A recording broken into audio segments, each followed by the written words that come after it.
Hey everybody, Adam Davidson, RadCast. It's Monday, January 29, 2024. You know, one of the things that you can do to help RadCast is actually share this video on Facebook, but also subscribe on YouTube. I would love it if we had 200 subscribers on YouTube. Here's why. We've got 191 or 192 right now.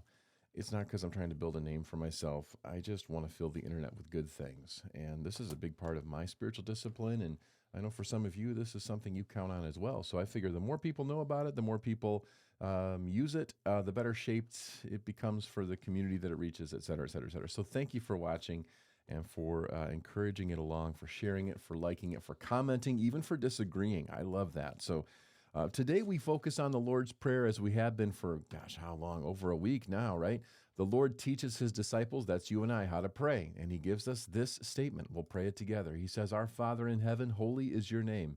Your kingdom come, your will be done on earth as it is in heaven. Give us this day our daily bread. Forgive us our sins as we forgive those who sin against us. Lead us not into temptation, but deliver us from evil." And we'll hit the pause button right there.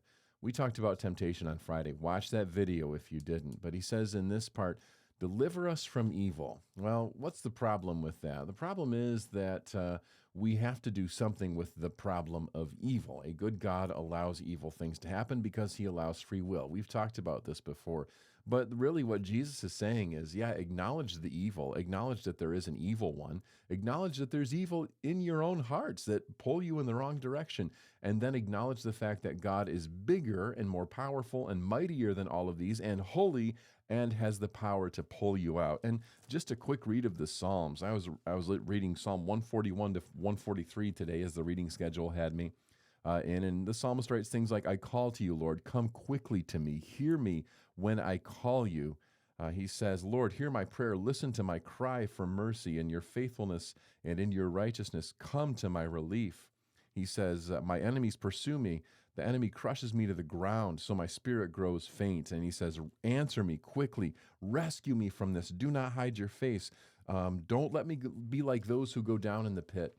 So what does this line of the prayer, deliver us from evil, remind us of? Again, the power of God.